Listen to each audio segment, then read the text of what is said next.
Sobat Telkomsat, selamat datang di Telkomsat Podcast Ngopi Bareng CFO.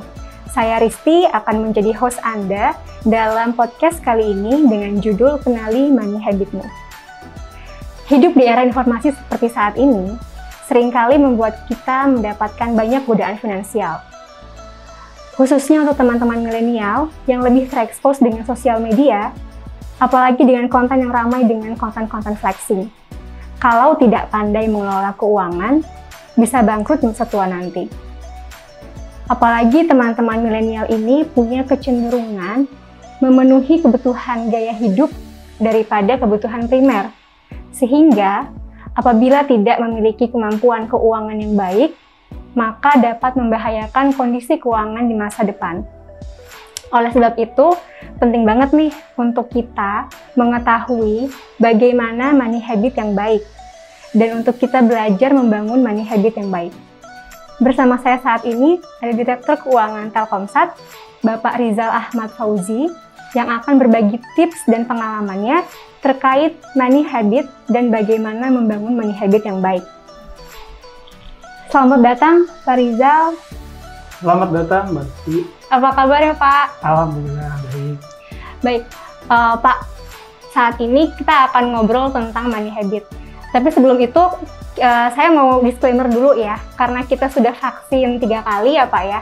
Jadi izin kita akan membuka masker dan nanti obrolannya akan dilanjutkan tanpa masker. Oke. Iya, jadi diskusi mengenai habit nih ya? Iya, betul Pak. Jadi sekarang kita mau ngobrol-ngobrol tentang money habit khususnya di kalangan milenial. Kenapa kalangan milenial? Karena teman-teman kalangan milenial ini kan baru memasuki usia kerja. Katakanlah 3-5 tahun. Mungkin ada nih di antara teman-teman kita yang belum bisa menabung, padahal sudah bekerja. Atau mungkin ada juga yang sudah mulai menabung, tapi lebih ingin mengoptimalkan penghasilannya. Ini kan pasti bergantung sekali dengan pola pikir mereka terhadap uang dan kebiasaan mereka mengelola keuangan. Nah, menurut Bapak nih, sebenarnya apa sih Pak money habit itu dan seberapa penting money habit dalam hidup kita? Baik, terima kasih Mbak Risti. Jadi mungkin kita definisikan dulu kalau dimaksud money habit itu kebiasaan seseorang untuk mengelola keuangan, gitu yang maksudnya. Ya. Artinya ini lebih ke personal finance gitu ya. Betul. Sehingga itu nanti akan membatasi diskusi kita nih kan, bukan mengenai corporate finance. Gitu. Betul Pak, ini pribadi. Baik.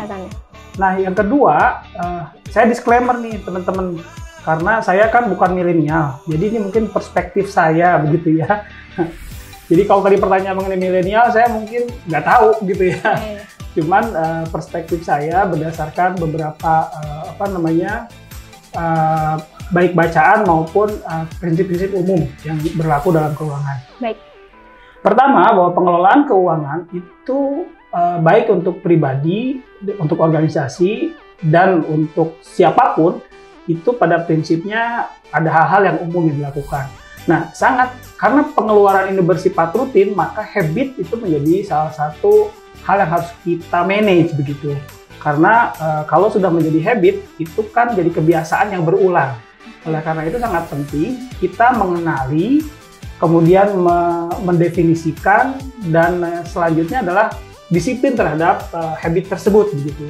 Nah, kenapa itu penting? Karena menurut saya banyak seperti tadi disampaikan, banyak personal secara pribadi itu seharusnya sudah bisa begitu mengelola keuangan yang dia miliki, namun pada kenyataannya hasilnya tidak sesuai dengan harapan.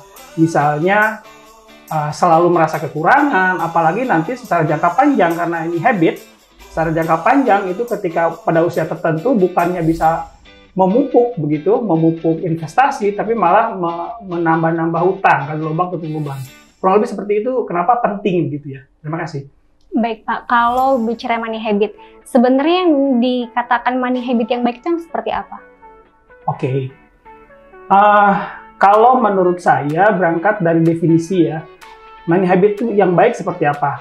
Pertama kita harus ini dulu, kebiasaan itu harus kita lihat dulu.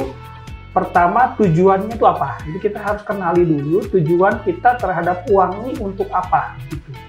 Yang kedua, setelah kita menentukan tujuannya, kita juga perlu menentukan itu tujuan jangka pendek, jangka panjang, atau hanya sekali once in a life, atau memang berulang. Nah, itu juga perlu kita definisikan. Yang kedua, yang baik juga adalah yang bisa kita evaluasi. Karena pada saatnya nanti itu harus ada evaluasi yang rutin begitu. Jangan sampai kita merasa punya uang tapi ternyata tidak. Atau kita merasa bahwa kita mampu gitu pada usia sekian tapi ternyata pada saatnya nanti ternyata kebutuhannya lebih banyak daripada pendapatannya, kalau seperti itu. Betul Pak. Kadang-kadang nih ya Pak, saya atau teman-teman saya gitu, kita ngerasanya iya punya uang, ada cash gitu di tabungan. Tapi ternyata setelah mau didefinisikan lagi, ini misalnya katakanlah buat menikah, buat beli rumah, buat pendidikan. Ternyata pas dilihat-lihat, oh ternyata gue tuh nggak punya uang ya, kayak gitu. Nah sebenarnya bagaimana cara yang tepat ketika kita menentukan tujuan keuangan kita?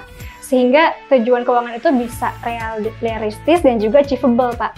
Apalagi kan sekarang nih Pak, kalau anak-anak muda tuh ada pressure dari sosial, kayak sebelum 30 udah harus punya rumah, sebelum 30 harus punya kendaraan, sebelum 30 harus naik haji. Itu kan mungkin bagi kebanyakan orang itu nggak achievable ya Pak. Jadi sebenarnya gimana sih triknya kita biar bisa bikin tujuan keuangan yang realistis dan achievable?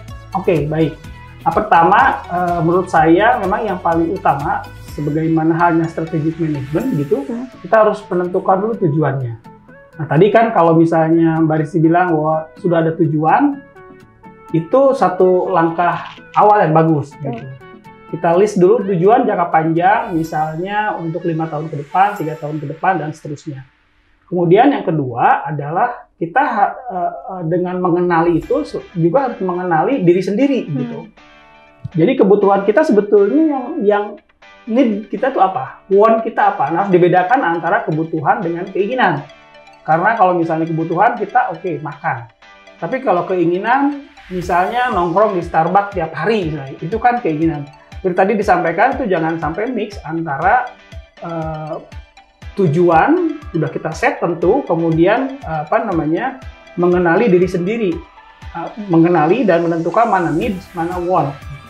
Karena jangan-jangan alih-alih tujuannya adalah ingin naik haji atau umroh, malah berangkatnya malah ke Eropa gitu atau ke Paris, itu kan bisa jadi itu. Oleh karena itu ditentukan setup di awal, kemudian kita kenali juga sebetulnya kita itu seperti apa kebutuhannya. Karena pasti kebutuhan tiap orang beda-beda ya Pak. Betul. Mungkin ada yang fokusnya pengen keliling dunia, ada fokusnya yang pingin lanjut sekolah atau pingin punya aset properti dan seterusnya, pasti beda-beda. Jadi memang kita perlu pertama-tama ini mengenali kita tuh sebetulnya maunya apa. Ini needs, apa ini wants, kemudian kita tentukan tadi deadline lah, quote-unquote ya Pak. Ini masuknya short term, mid term, atau long term.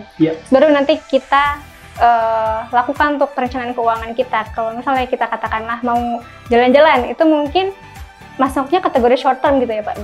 Nah, ketika penentuan tujuan itu ada baiknya juga kita inikan antara yang berulang dan yang once a time. Misalnya berulang itu untuk liburan. Ketika kita menentukan tujuan, tentukan bahwa misalnya liburan kita tuh setahun sekali atau 6 bulan sekali.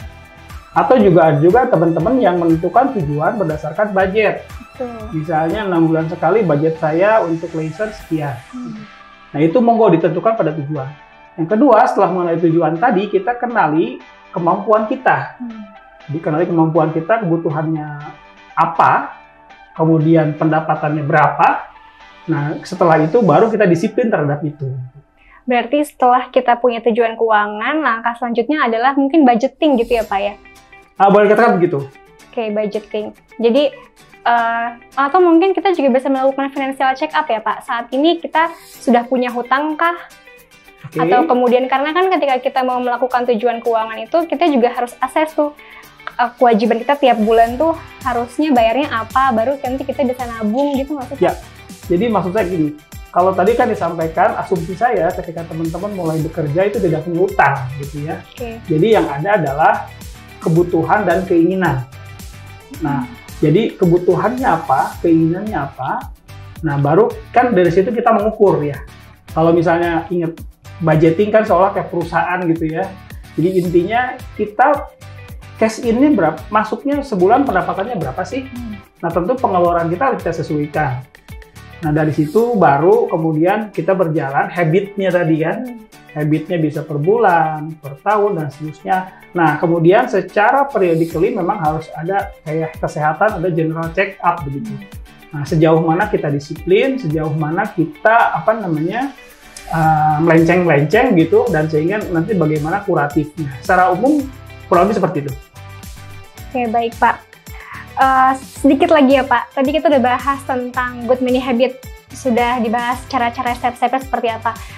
Kalau toxic money habit, singkat aja Pak, itu yang harus banget kita hindari itu apa sih Pak? Kebalikan dari tadi. Jadi jangan sampai kebutuhan operasional didanai dengan hutang. Oke. Nah, cuman sekarang itu orang hutang itu lebih keren. Kartu kredit lah, pay letter, whatever the name, itu adalah hutang. Nah, kalau itu bukan investasi, upayakan jangan menggunakan hutang. Baik, berarti usahakan jauhi hutang ya Pak. Kalau untuk hal apalagi yang sifatnya konsumtif, itu jangan pakai hutang. Pokoknya beli apa-apa tuh kalau bisa cash. Karena dengan cash itu berarti kita mendisiplinkan diri untuk berlaku sesuai dengan kemampuan. Betul. Ketika berhutang kan kita berlaku tidak sesuai dengan kemampuan, di atas kemampuan kita. Artinya kita juga harus kontrol emosi ya Pak dalam mengeluarkan uang, nggak boleh emotional buying tadi yang Bapak bilang. Betul. Ya. Oke, baik. Pak, terima kasih nih ya Pak ya, kita sudah ngobrol-ngobrol, sudah cukup jelas tentang bagaimana money habit itu, bagaimana kita memulai membangun money habit, sampai ke cara-caranya seperti apa. Terima kasih atas waktunya Bapak ya. Ini kalau saya bisa simpulkan Pak, berarti yang paling pertama ketika kita ingin memiliki money habit yang baik adalah pertama, kenali dulu diri kita sendiri. Bagaimana income kita, earning kita seperti apa, kemudian kebutuhan kita apa, kemampuan kita bagaimana, keinginan kita apa. Kemudian kita tentukan tujuan keuangan, juga dengan jangka waktunya ya Pak ya. Terus kita pilih instrumennya yang kira-kira tepat untuk tujuan-tujuan keuangan tersebut. Kemudian rutin melakukan financial check up.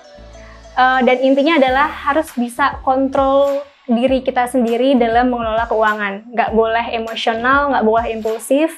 Dan rajin-rajinlah mengupdate ilmu tentang keuangan sehingga kita bisa belajar nih bagaimana mengelola keuangan yang baik. Bukannya malah salah pilih tadi, mau niatin investasi, malah akhirnya terlibat judi online, itu kan bahaya.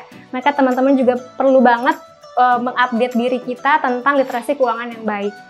Baik, terima kasih sudah menyaksikan obrolan kali ini dengan CFO Telkomsat dalam acara Ngopi Bareng CFO, membahas money habit. Terima kasih, semoga obrolan kita hari ini bisa memberikan manfaat bagi teman-teman sekalian dan bisa memberikan inspirasi bagi teman-teman yang menonton. Sekian, wassalamualaikum warahmatullahi wabarakatuh.